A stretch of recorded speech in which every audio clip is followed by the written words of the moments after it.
Hi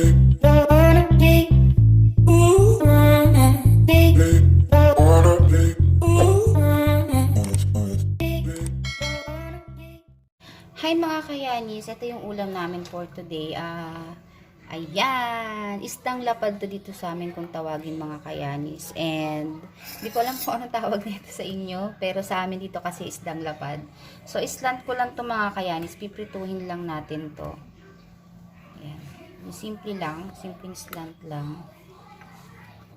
Ganyan lang. Ay, pwede natin lagyan ng ganyan.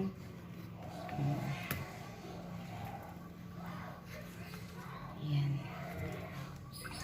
So, nabili ko to mga kayanis sa palengke namin dito. Nakatsyempo tayo ng ganitong isda. Bihira kasi mga kayanis akong lumabas. So, bihira lang din ako makatsyempo ng mga ganitong klaseng isda. Normally is tilapia, bangus, ganyan.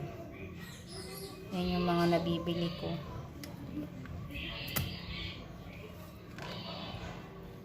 So, ayan mga kayanis, nahiwa na natin siya. Season lang natin to mga kayanis ng salt and pepper. Then, ipiprito.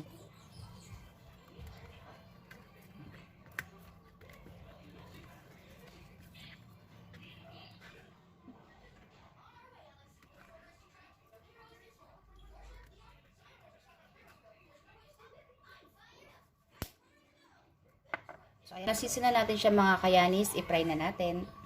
Yung mga kayanis, mainit na yung ating kawali. Ilagay na natin yung ating pangmalakasang mantika. Ayan. So yung mga kayanis, mainit na itong ating mantika. Ilagay na natin yung ating isda.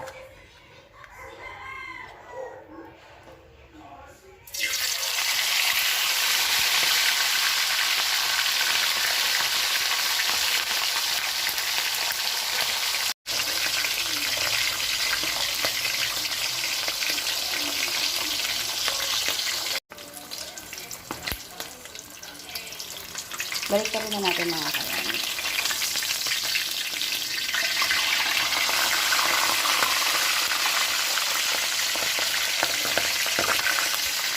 Yung ganyan mga kayanis na luto, okay na yan. Hanguin na natin. Then proceed na natin yung dalawang natitira natin. Ayan. Then lagay na natin hanggang sa matapos natin yung ating pagkain. Ito na siya mga kayanis. Ito na yung ating isda. So, set aside na muna natin to. Natapos na natin siyang gawin. Magpapainit ako ng kawali mga kayanis. Lalagyan natin siya ng oil. Ayan, gamit tayo na itong oil. Blended oil. Ito yung panggisa natin. Mainit na yung ating mantika mga kayanis. Lagay na natin yung ating sibuyas.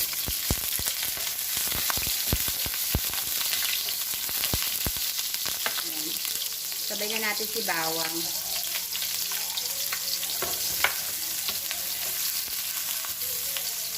At ilagay na natin ang ating kamatis.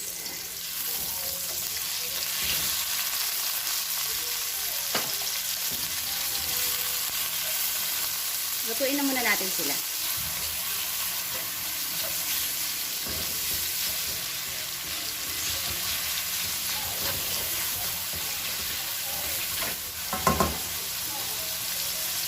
Habang niluluto natin mga kayanis yung ating kamatis, meron ako ditong dalawang itlog. Scramble ko lang siya ito sa ating plato.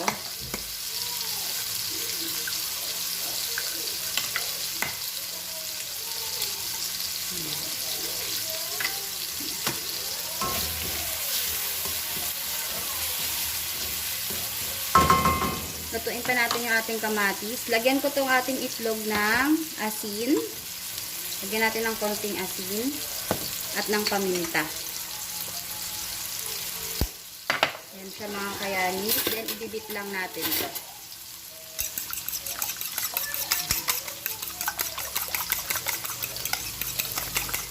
Then, set aside. Pagluto na yung ating kamatis, lagyan na natin siya ng water. Yan. Enough water lang mga kayanis. Huwag naman yung masyadong madami ha. Yan.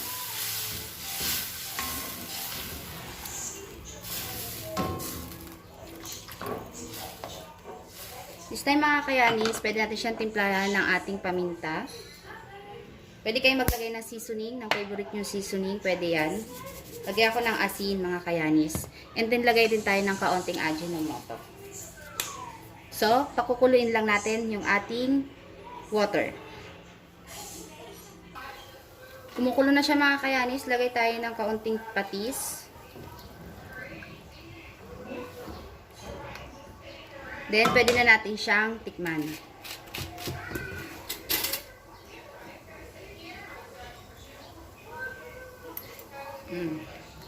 Ayan. Okay na siya sa akin mga kayanis. Okay na yung lasa niya. This time, ilagay natin yung ating grated carrots. Ito mga kayanis, optional lang to ha. Optional lang yung ating grated carrots. Kung meron lang kayong available. Meron kasi akong available dyan mga kayanis sa ref. So, sabi ko ilagay ko na para makain din ng mga bata.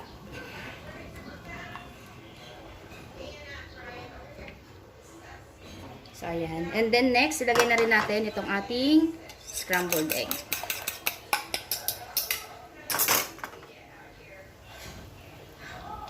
Pag nilalagay nyo siya mga kayani, sahaluin nyo. And then, yan.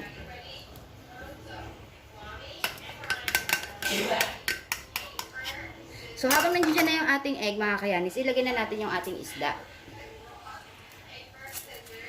Kinamay ko na siya mga kayanis. Ayan. So, hindi siya kasya.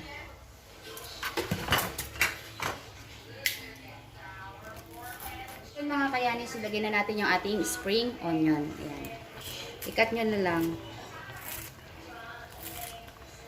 Mabilis lang mga kayanis yung ganitong klaseng ulam. Kung ayaw nyo ng sobrang dry yung prito nyo, or kung ano mang klaseng isda meron kayo dyan, pwede nyo itong gawin. Meron lang sabaw, meron pang egg para sa mga bata. Huwag simpleng prito. Huwag simpleng prito mga kayanis na. Mas maganda yung ganito. Pwede natin siyang gawin kahit saang klase ng ulam. Kahit saang klase ng pritong isda. So, ayan mga kayanis, okay na to. Okay na tong ating recipe for today. So, ayan, magugustuhan na naman to ng aking mga anak. Favorite nila kasi mga kayanis yung prito, das lalagyan namin ng sauce na ganyan.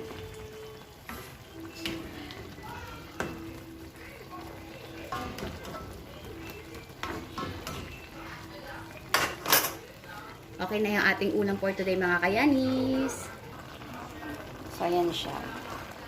Thank you for always watching mga kayanis sa ating mga video. And please continue to subscribe, like, and share. Maraming salamat po. Kayanis, see you in my next vlog. Maraming salamat. God bless us all. Happy tummy mga kayanis. Keep safe everyone. Bye!